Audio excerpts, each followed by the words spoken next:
नमस्कार, कैसे हैं आप सब। कहानियों का हमारे ज़िंदगी में बहुत अहम रोल होता है। कुछ एक कहानियाँ बचपन से हम सुनते आ रहे हैं और आज भी हमें वो कहानियाँ याद होती हैं। ऐसी ही एक कहानी जो मुझे बहुत इंस्पायर करती है, मैं आप लोग से साझा करना चाहती हूँ।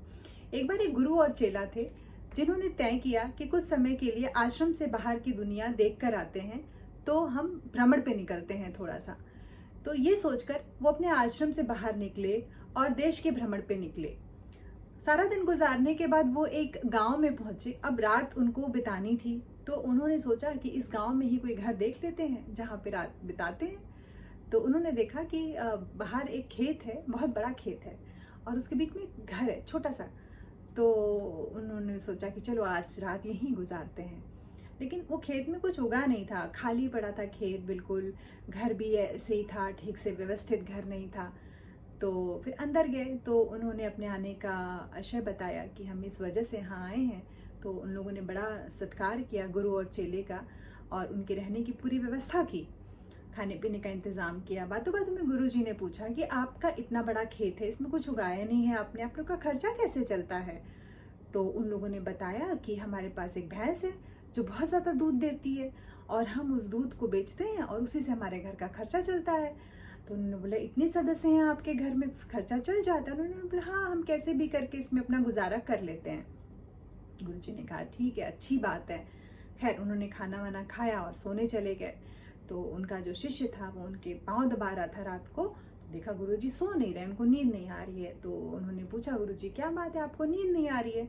तो गुरुजी ने बोला एक काम करो, हम सोएंगे नहीं, हम अभी रात को यहाँ से चल पड़ेंगे। तो चेले को बड़ा आश्चर्य हुआ, बोले नहीं नहीं गुरुजी, सो लेते हैं, रात को सोते हैं आराम से, सुबह चलेंगे। तो बोले कि नहीं नहीं, हम सोएंगे नहीं, हमें रातों रात चलना है। तो अब गुरु बोल रहे थे तो अब चेला क्या करता, तो गुरु की बात माननी ही थी। तो चेला बोला कि ठीक है चलिए। तो जब चलने लगे तो बाहर निकले तो गुरु ने चेले से बोला एक काम करो, वो भैंस भी साथ में बांध लो। तो चेले को बड़ा आश्चर्य हुआ कि गुरु होकर के मुझे चोरी करने को सिखा रहे हैं। उसने मन में सोचा।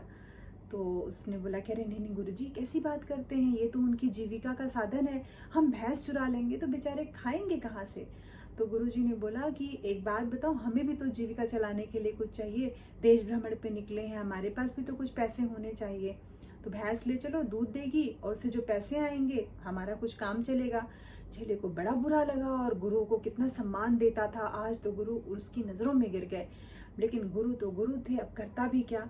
तो उस जब कुछ नहीं सूझा तो उसको गुरु की बात माननी पड़ी और उसने बड़े बुझे मन से वो भैंस चुरा ली और साथ में लेकर के गुरु के चल पड़ा। वो उस गांव छोड़ करके चले गए। वो भैंस जो भी दूध देती थी अब उससे इन लोग का काम चलता था। लेकिन चेला बहुत परेशान रहा, वो कुछ 1 साल तक बाहर रहे। ये पूरे साल चेला अपने को कभी माफ़ नहीं कर पाया और गुरु को कभी सम्मान भरी नज़रों से वो देख नहीं पाता था, उनको वो इज्जत दोबारा वो दे नहीं पाया। लेकिन मन मार के उनके साथ ही रहता था। एक दिन अचानक से गुरुजी ने कहा कि चलो अब हम वापस आश्रम चलेंगे। तो चेला उनके साथ वापस जाने को तैयार हो गया। चलते चलते वो वापस उस गांव में पहुंचे तो गुरु ने बोला ये गांव तो वहीं लगता है जहां हम पहले दिन रुके थे, चलो उसी घर में हम वापस से रुकते हैं। तो वो घर उन्होंने बहुत ढूंढा लेकिन वो घर उन्हें मिला नहीं कहीं। तो काफ़ी पूछने पे पता लगा कि वो वही खेत है, लेकिन वो खेत बहुत बड़ा हो गया था, बहुत कुछ अभी उसमें फसल उग रही थी और वो घर भी बहुत बड़ा हो गया था, जिसे पहचान नहीं पा रहे थे। वो अंदर गए तो उन्होंने जब दरवाज़ा खटखटाया तो उन्होंने पाया कि ये वही लोग थे पुराने जो उसमें रहते थे। तो अंदर गए तो गुरुजी को देखते ही वो लोग पहचान गए। तो उनको बहुत सम्मान से अंदर लेकर के आए। तो गुरुजी ने बोला कि इतना परिवर्तन आ गया है आप लोगों में, पूरी आपकी ज़मीन, आपका खेत सब भरा पूरा है, इतना संपन्न हो गए हैं आप लोग, इतना आलीशान आपका घर हो गया है, ये सब कैसे हुआ। तो वहाँ के लोगों ने बताया गुरुजी को कि गुरुजी क्या बताएं, जिस रात आप यहाँ आए थे उस रात एक बहुत आश्चर्यजनक घटना घटी, हमारी भैंस चोरी हो गई उस रात। और वो भैंस हमारी जीविका का मेन सोर्स थी। वो भैंस के चोरी हो जाने से हम तो खाने को हम मरने लगे, हम तो भूखे रहने लगे, हमारे पास तो कुछ था ही नहीं घर में। फिर हमने सोचा कि जब हमारे पास कुछ समझ में नहीं आया तो हमारे पास एक खेत पड़ा था और हमने इस खेत में फिर धीरे धीरे काम करना शुरू किया, अच्छी फसलें लगानी शुरू की, उसको बेचना शुरू किया। धीरे धीरे हमारा व्यापार बढ़ गया और बहुत पैसे आने लगे। हमारे परिवार के इतने सदस्य थे, सब लोग काम पे लग गए और हम सब मिल के कमाने लगे। और आज हमारी स्थिति पूरी तरह से बदल गई है। हमारी ज़मीन बड़ी हो गई, हम व्यापार करने लगे हैं, हमारा घर बहुत बड़ा हो गया और हम बहुत अच्छे से रहने लगे हैं। उस रात गुरु ने चेले को कुछ बताने की ज़रूरत नहीं समझी और चेला अपने आप समझ गया कि उस रात गुरु ने जो भैंस चुराई थी उनकी मंशा क्या थी वो भैंस चुराने के पीछे। दरअसल पुरुषार्थ सब में था, लेकिन वो सब भूल गए थे कि हम सब कुछ करने के लायक हैं, हम सब कुछ कर सकते हैं। उनके पास साधन उनके सामने था, लेकिन वो उन्हें नज़र नहीं आ रहा था। गुरुजी ने अपनी सूझबूझ से वो भैंस चुराकर उनको वो राह दिखानी चाहिए कि वो बहुत कुछ ज़िंदगी में कर सकते हैं, लेकिन अगर वो समझाते तो वो कभी नहीं करते, क्योंकि वो भैंस होने से वो उसके आगे पीछे कुछ और सोच ही नहीं पा रहे थे। इसलिए उन्होंने वो भैंस चुराई थी उस रात, और आज उनकी तकदीर पूरी तरह से बदल गई थी। इसलिए ज़िंदगी में कभी आप बहुत उदास हों और आपको लगे कि आपका बहुत बुरा वक्त चल रहा है, आपका सब कुछ ख़त्म हो गया है, कुछ नहीं है आपके पास, तो आप बिल्कुल घबराइए मत।